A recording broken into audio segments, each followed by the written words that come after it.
প্রধানমন্ত্রী হিসেবে তারেক রহমান প্রথম চট্টগ্রাম সফরে যাচ্ছেন। রোববার তার এই সফরে প্রাধান্য পাচ্ছে ফটিকছড়ি।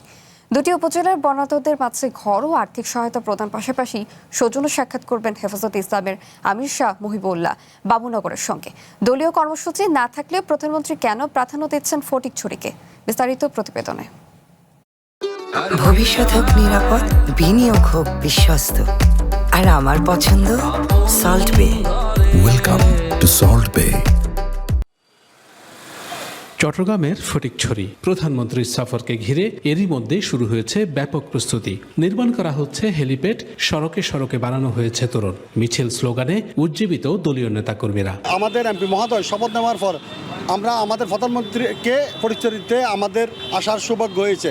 এই জন্য আমাদের আনন্দের কোনো সীমা নাই। এখানে একটি ইকোনমিক জোনের যে একটা সম্ভাবনা আমরা দেখেছি, আমাদের স্বপ্ন ছিল।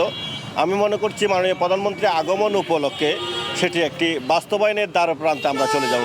গত সংসদ নির্বাচনে বিএনপি জোটের পক্ষে শক্ত অবস্থান ছিল ফটিকছড়ির এই মাদ্রাসা পরিচালক ও হেফাজতে ইসলামের আমির শাহ মুহিবুল্লাহ বাবুনগরীর। অন্যদিকে এই এলাকা থেকে চট্টগ্রাম 2 আসনে জামায়াতের বিরুদ্ধে নির্বাচনে জিতেও নানা আইনি জটিলতায় শপথ নিতে বেগ পেতে হয় বিএনপি প্রার্থী সরোয়ার আলমগীরকে।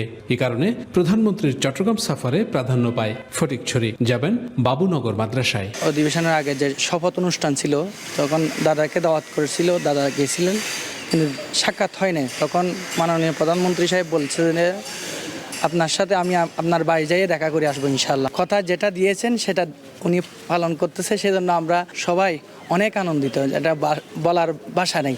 শহীদ প্রেসিডেন্ট জিয়াউর রহমান থেকে প্রয়াত প্রধানমন্ত্রী বেগম খালেদা জিয়াও গিয়েছিলেন ফটিকছড়িতে। সেই ধারাবাহিকতায় প্রধানমন্ত্রী হিসেবে এটি তারেক রহমানের প্রথম সফর। তার আগমনকে ঘিরে ভিন্ন এক উচ্ছ্বাসে মাতোয়ারা পুরো জনপদ। মাননীয় প্রধানমন্ত্রী ফটিকছড়িতে আসবে বলে যে কথা দিয়েছিল, ইনশাল্লাহ আমাদের এই ফটিকছড়ি বাজের স্বপ্ন পূরণ হতে যাচ্ছে। স্বাভাবিক, আমাদের তো আনন্দেরই দিন এটা।